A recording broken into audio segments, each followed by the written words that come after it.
أيوة يا جماعة، في أماكن كده لو حد غريب دخلها بعد نص الليل بتبقى مشكلة.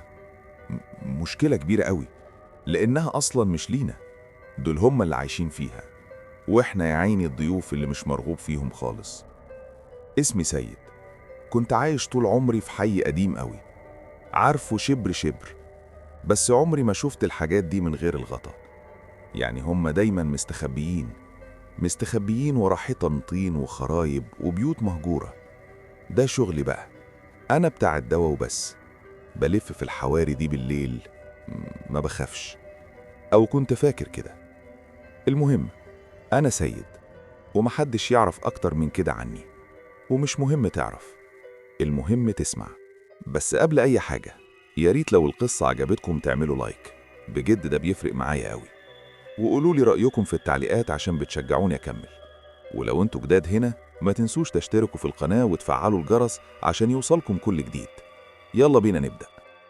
كانت ليلة مش ليلة عادية، الجو كان تقيل قوي، حتى الهوا كان حاسه بيخنق. كنت مروح متأخر قوي بعد ما خلصت طلبية دواء لست غلبانة في آخر الدنيا.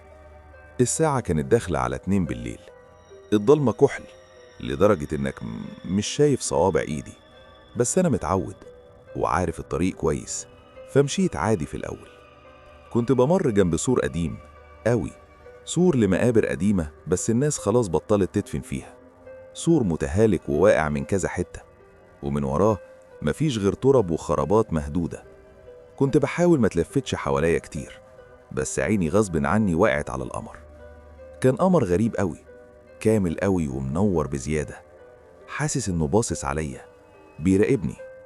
مشيت كده كام خطوة وبدأت أسمع حاجات، أصوات، بس مش أصوات طبيعية، أصوات كأنها وراك بالظبط. بس لما تلتفت مش بتشوف حاجة، بس بتحس بيها، بتحس بهمس، بس مش كلام، كأنه نفس سخن قوي بيقرب من ودنك، وفي نفس الوقت الجو ساقع قوي. رعشة غريبة سريت في جسمي كله، ما بقتش قادر أقف على رجلي. ما كانش حد هنا من شوية، قلت لنفسي بصوت واطي ومقطوع. أنا واثق ما كانش في حد، أنا لسه معدي من هنا الصبح. وبدأت أتخيل حاجات، كأن في خيالات سودة بتتحرك بين التراب المهدودة في الخلفية، بس ما بشوفهاش بوضوح. خيالات سودة وطويلة، بتحس إنها بتوصلك وبتتحرك بسرعة قوي، بس بهدوء قاتل. فجأة سمعت صوت تاني، صوت بعيد بس جاي من وسط الترب، صوت واحدة ست، بس مش صوت طبيعي برضو، صوت رفيع قوي ومبحوح وبيعيط، بس مش عياط عادي، عياط بيقطع القلب ويخلي دمك يتجمد في عروقك. يا هس، مين هناك؟ الصوت كان جاي من شخص واقف على طرف المقابر قرب السور المهدود. كان راجل عجوز شكله غريب قوي، لابس جلابية قديمة ومقطعة، ونازل على عينه طاقية غريبة. كان باصص على المقابر، بس لما لفت وشه وبصلي بالظبط، ونفس العيون، عيون واسعة قوي وبيضة مفيش فيها بؤبؤ، كانت بتنور في الضلمة. مش عارف، قلت له بصوتي بيترعش، أنا بس مروح وسمعت عياط. عياط؟ ضحك ضحكة مكتومة وغريبة قوي، ضحكة تخليك تحس إن في حاجة غلط. العياط مش بيقف هنا يا ابني، دول عايشين هنا ومش بيحبوا الضيوف. مين دول؟ سألته وأنا بحاول أرجع لورا بالراحة. سكان المقابر، قالها بصوت هادي قوي بس بيخوف بزيادة. هم شايفينك بس انت مش شايفهم لسه. وبدأ يشاور بصباعه الطويل والرفيع قوي ناحية الضلمة اللي وراه. عايز تروح؟ امشي من الطريق ده، ده طريقهم، وهم هيساعدوك تروح بسلام، بس أهم حاجة ما تلتفتش وراك. بصيت على الطريق اللي شاور عليه، كان ممر ضيق قوي بين تراب مهدودة كتير، ضلمة قوي ومش باين آخره. بس حسيت بحاجة تانية، حسيت كأن في عيون كتير بص عليا من وسط الضلمة دي، عيون كتير ومنورة ومش بترمش. لا شكرا، أنا همشي من طريق تاني، قلت له وأنا بحاول أجري، بس رجلي كانت تقيلة قوي كأنها مربوطة بالأرض. مفيش طريق تاني، قالها لي وهو بيبتسم ابتسامة غريبة قوي، بتبين سنان مكسلة وسودة. أصلك أنت ما كانش المفروض تدخل هنا في الأول، بس خلاص أنت بقيت واحد منهم. وبدأ يتحرك ببطء ناحيتي وهو بيبصلي بالعيون البيضة الغريبة دي، وبدأ يغني بصوت واطي ومبحوخ قوي، أغنية غريبة كلماتها ما كانتش مفهومة، بس كنت بحس إنها بتخترق مخي وتخليني ما بفكرش في أي حاجة تانية. يا رب يا رب، قلت في سري وأنا بحاول أصلي، بس الكلام ما كانش بيطلع من بقي. فجأة الخيالات السوداء اللي كانت في الخلفية بدأت تقرب، بدأت تزيد وتتحرك ناحيتنا، وسمعت أصوات كتير، همس وعياط وضحك غريب قوي. في نفس الوقت الجو بقى ساقع لدرجة إن الهوا اللي طالع من بقي كان باين في الضلمة. خلاص خلاص يا ابني، قالها العجوز وهو بيقرب أكتر، ونفسه السخن قرب قوي من ودني. ما تخافش، إحنا بس عايزين نلعب معاك شوية. وهمس في ودني جملة ما كنتش فاهمها، بس صوتها كان حاد قوي ومش بشري خالص، كأنها صوت خربشة ضوافر على خشب. وهمس بصوته الأخير: اوعى ترد لو حد نادى عليك وانت لوحدك. وفجأة الخيالات السوداء غطت كل حاجة، ما بقتش شايف حاجة ولا سامع حاجة، بس كنت حاسس بيهم بيتحركوا حواليا وبيلمسوني، وسمعت ضحكتهم الغريبة بتملى المكان كله. ومش عارف ايه اللي حصل بعد كده، بس لما فتحت عينيا لقيت نفسي مش في سريري ولا في شقتي ولا حتى في الشارع بره. أنا كنت لسه هناك في نفس النقطة اللي غبت فيها عن الوعي بالظبط، قدام السور المهدود وبداية ممر المقابر المظلم. بس الحاجة اللي خلت قلبي يقف وبطني تكركب من الرعب إن الدنيا ما كانتش ضلمة، ما كانتش لسه بالليل. الشمس كانت طالعة سطعة قوي وبتحرق، وصوت دوشة العربيات والناس في الشارع الرئيسي اللي ورا المقابر كان مسموع بوضوح. كان يوم عادي جدا. الساعة كام؟ بصيت في ساعتي، كانت 9 الصبح. ازاي؟ أنا متأكد إن الواقعة دي حصلت الساعة 2 بالليل، وإني غبت عن الوعي ثواني بس. ازاي الوقت عدى كده؟ حاولت أقوم، بس جسمي كله كان مكسر ومتخدر، كأني مضروب علقة موت. هدومي كانت مليانة تراب وطين، وريحتها غريبة قوي، ريحة عفون التراب قديم، زي ريحة القبور بالظبط. بصيت حواليا بذهول، ما كانش فيه أي أثر للعجوز أبو عيون بيضة، ولا الخيالات السودة، ولا حتى العياط. كل حاجة كانت طبيعية قوي لدرجة تخوف. يا رب يا رب، أنا اتجننت، ده كان حلم، قلت لنفسي وأنا بحاول أجمع شتات نفسي. بس التعب ده والتراب والوقت اللي ضاع. وقفت على رجليا بالعافية، ولسه هلف عشان أمشي واخرج من المكان ده بأقصى سرعة، عيني وقعت على السور المهدود تاني. وفي لحظة حسيت إن الدم اتجمد في عروقي وروحي بتنسحب مني.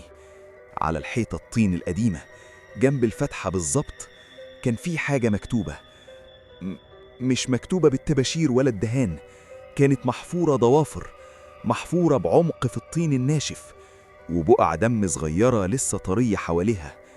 الكتابة كانت جملة واحدة بس بالعامية المصرية وبخط مهزوز ومخيف قوي: اوعى ترد لو حد نده عليك وانت لوحدك، احنا لسه سامعينك.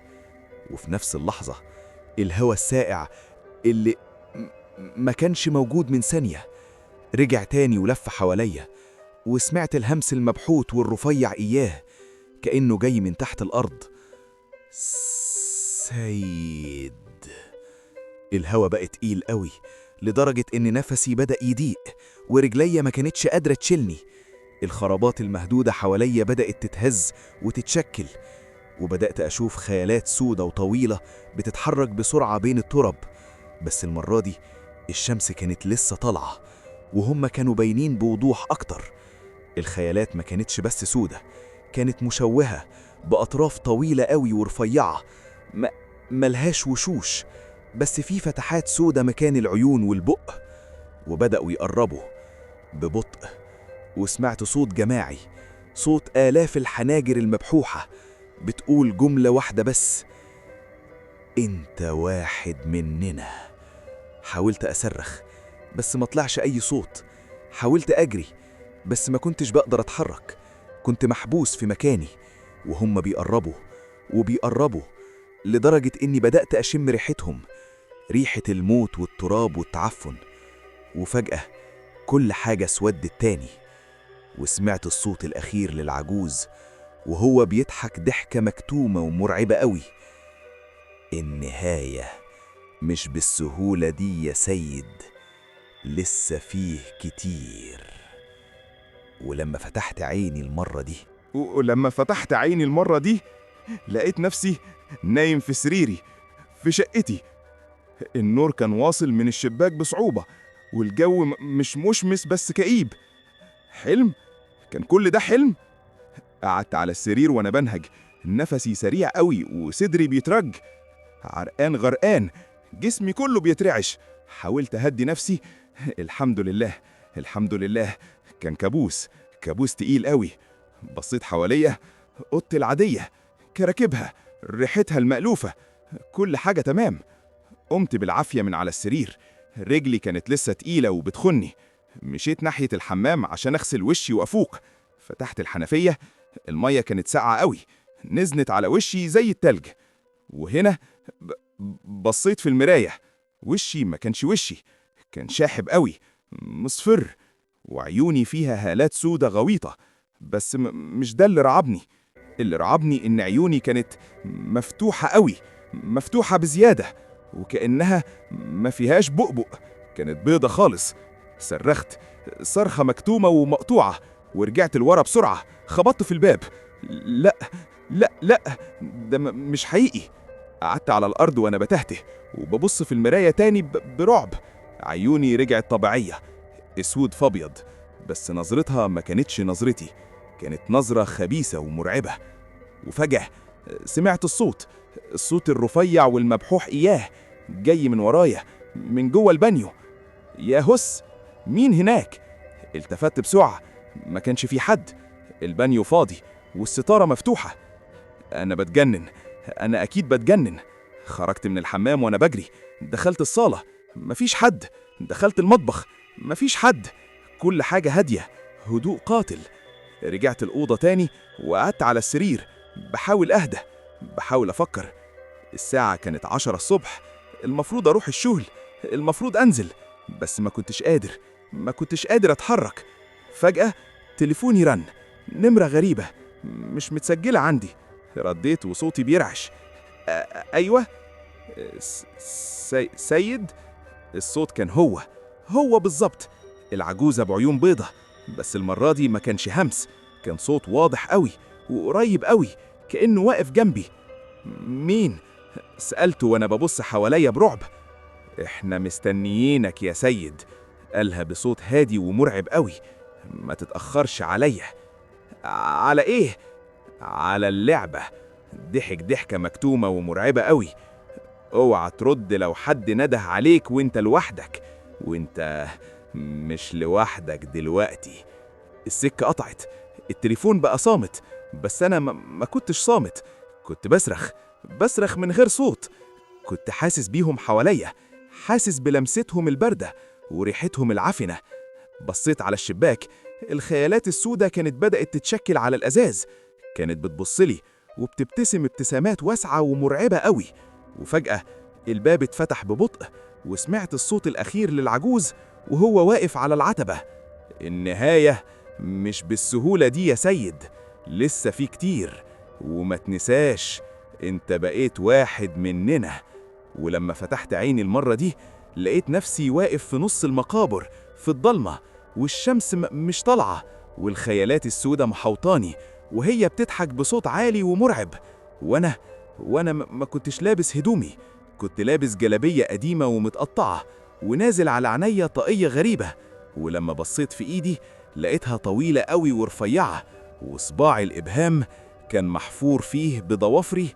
بصيت على ايدي تاني، ما كانتش ايدي، كانت بيضة قوي شحبة، وصباعي الطويل ده اللي محفور فيه اسمي كان بينقط دم بارد قوي. مش ممكن، قلت بصوت مش شبه صوتي خالص، صوت رفيع ومبحوش، كأن في حاجة مكسورة جوه حنجرتي. ده مش أنا. لا، ده أنت يا سيد. الصوت جه من ورايا، من العجوز اللي واقف جنب قبر مهدود. بس المرة دي ما كانش لابس طاقية، كان شعره أبيض ومنكوش، ووشه كان متسلخ كأن في حاجة أكلاه، وعيونه البيضة كانت بتبرق برعب. خلاص يا حبيبي، انت جيت لبيتك. ضحك ضحكة عالية قوي، عالية لدرجة ان ودني بدأت تصفر وراسي توجعني. وفجأة الخيالات السوداء بدأت تقرب أكتر، وبدأوا يظهروا بوضوح في ضوء القمر الغريب ده. كانوا كتير قوي، مش مجرد خيالات، دول كانوا ناس متشوهة بأطراف مكسورة ووشوش ممسوحة وفتحات سودة مكان العيون والبق. وبدأوا يتكلموا كلهم في نفس الوقت بأصوات مختلفة، بس بيقولوا جملة واحدة بس: يا هس يا هس. الهوا بقى تقيل قوي، وريحة العفونة والتراب زادت لدرجة اني بدأت ارجع، مش مية ولا اكل، كنت برجع تراب ناعم واسود وقطرات دم صغيرة. لا لا، حاولت اجري بس رجلي ما كانتش بتتحرك، كانت مربوطة بالارض كأن في ايدين بتشدني لتحت. ما تتعبش نفسك يا سيد، قالها العجوز وهو بيقرب، وصباعه الطويل بيشاور على قبر مقدوم، قبر قديم ومظلم قوي. ده مكانك، مستنيك من زمان. وبدأوا يشدوني الخيالات السودة بإيديهم الباردة والطويلة، كانوا بيشدوني ناحية القبر، وأنا ما كنتش قادر أقاوم، ما كنتش حاسس بجسمي، كأني جثة همدة. يا رب يا رب، قلت في سري وأنا بصرخ من غير صوت، انقذني من المكان ده. وبدأت أسمع الصوت تاني، الصوت اللي همسه العجوز في ودني: اوعى ترد لو حد نده عليك وانت لوحدك. وفجأة سمعت صوت تليفوني رن في جيبي، في الجلابية القديمة والمقطعة دي. رديت مش عارف ازاي، وصوتي كان بيترعش اكتر: ايوه سيد. الصوت كان هو بالظبط، بس ما كانش جاي من التليفون، كان جاي من جوايا، من جوا عقلي. ما تتأخرش عليا، اللعبة لسه ما بدأتش. السكة قطعت والتليفون بقى صامت، والخيالات السودة كانت خلاص قربت قوي، وكانوا واقفين على حافة القبر بيبصولي بابتسامات واسعة ومرعبة قوي. وفجأة العجوز قرب من ودني تاني وهمس بصوته الأخير، بصوت مش بشري خالص، كأنه صوت خربشة ضوافر على خشب: سيد، مين فينا اللي نده عليك دلوقتي؟ ولما فتحت عيني المرة دي لقيت نفسي نايم في القبر في الضلمة، والخيالات السودة واقفة فوقي وبتبص عليا، وسمعت ضحكتهم العالية والمرعبة. وأنا ما كنتش سيد، كنت واحد من سكان المقابر، وكنت بضحك معاهم. الضحكة ما كانتش طالعة مني، دي كانت طالعة من الحيطان، من التراب، من تحت ضوافري اللي بقى لونها أزرق. كنت نايم في الحفرة وجسمي متكتف ببرودة مش طبيعية، وفجأة سمعت صوت نحت فوق راسي. بصيت لفوق بعيوني اللي ما بقتش بترمش، شفت العجوز ماسك مسمار طويل ومصدي وبيحفر حاجة على الشاهد بتاع القبر اللي أنا فيه. بتعمل إيه؟ صرخت، بس الصوت اللي طلع كان خرفشة زي ورق شجر ناشف بيدوس عليه قطر. العجوز بصلي وضحك، والمرة دي جلده بدأ يقع من على وشه زي القشر، وبان تحته سواد ملوش آخر، وقال بصوت مخنوق: بكتب اسمك يا سيد، عشان اللي زيك لما بينسوا أساميهم بياكلوا بعض، وإحنا لسه ورانا ليلة طويلة. فجأة حسيت بحاجة بتتحرك تحت ظهري، التراب بدأ يتقلب، وإيدين رفيعة وصغيرة، إيدين عيال صغيرة بس جلدها ناشف ومحجر، بدأت تطلع من تحتية وتلبش في هدومي. مش بيشدوني لتحت، دول بيحاولوا يطلعوا على كتفي. سيد، إحنا سقعانين قوي. الأصوات كانت جاية من كل حتة، الخيالات السودة اللي كانت واقفة فوق القبر بدأت تنزل لي واحد ورا واحد، ما كانوش بيمشوا، كانوا بيزحفوا على الحيطان زي الأبراص. وشوشهم قريبة قوي من وشي، ريحة بقهم كانت ريحة كبريت وشياط. واحد منهم كان طويل زيادة عن اللزوم، ملوش ملامح غير بق واسع قوي واصل لودنه. قرب من ودني وهمس: عارف يا سيد، انت النهاردة اللي عليك الدور تنده. انده على مين؟ شاور بصباعه اللي ملوش ضافر ناحية السور المهدود. شفت من بعيد من ورا الضباب واحد ماشي لوحده شايل شنطة وعرقان وشكله تايه. العجوز مسك ايدي وبدأ يجرني لبره القبر بقوة مش بشرية. وقفني على رجلي وخلاني أبص للراجل اللي ماشي ده، وقال لي بحزم: اندهله يا سيد، قول له الحقني. لا، مش هعمل كده. العجوز ضغط على كتفي بضوافره لدرجة إن سمعت صوت عظامي وهي بتطقطق: لو ما ندهتش هم اللي هيندهوا عليك، والمرة دي مفيش قبر هيلمك، هيفضلوا ينهشوا في روحك لحد ما تخلص. بصيت للراجل الغريب، كان بيقرب، وفجأة الراجل ده وقف وبدأ يلتفت حواليه برعب كأنه سمع حاجة. أنا كنت عايز أصرخ وأقول له اجري، بس لقيت بقي بيتفتح لوحده وصوتي بيطلع غصب عني، صوت رفيع ناعم يخلي أي حد يحس بالذنب: ساعدني يا أستاذ، أنا مش قادر أتحرك. الراجل بص ناحيتي، ما كانش شايفني بوضوح وسط الضلمة. بدأ يقرب خطوة في خطوة وهو بيترعش، والعجوز والخيالات السودة ورايا بدأوا يسحبوا نفسهم لورا ويستخبوا ورا الترب وهم بيبصولي بضحكة منتصرة.